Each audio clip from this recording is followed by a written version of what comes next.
Today I want to give you several quick financial principles that I believe will help you manage your money and increase your wealth and to get out of debt.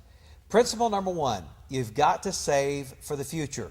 Proverbs 21 verse 20 says, "The wise man saves for the future."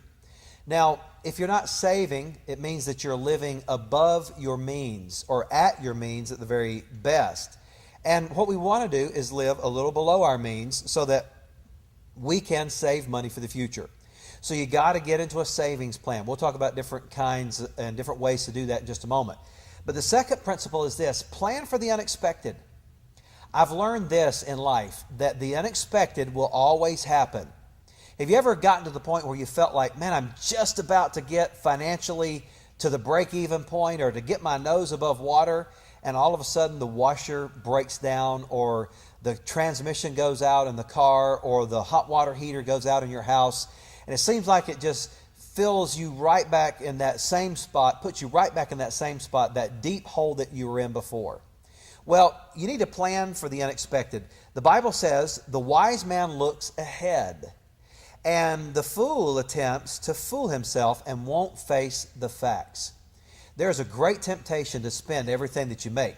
But if you begin to save money for the future and plan for the unexpected, then you're going to be prepared and you won't have to live by credit cards. Let me give you a few more financial principles that I think will help you.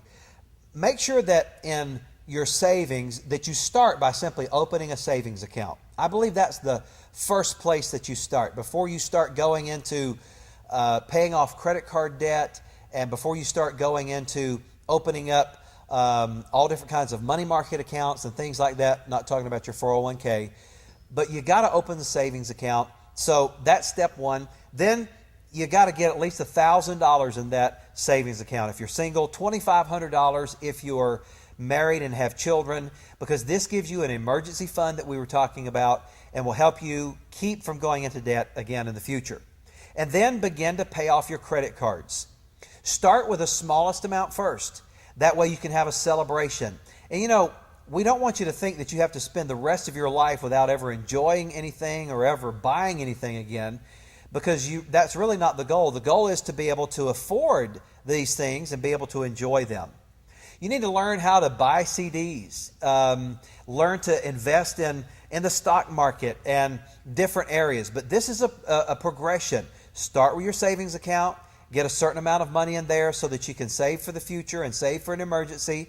Then you begin to invest in money market accounts. Then I would suggest getting insurance or investing in insurance, perhaps even real estate for those of you that like taking those kinds of ventures. And then you begin to invest in yourself and invest in the future. And by doing this, you are going to be able to prepare for the future, and you're going to be able to build wealth more quickly.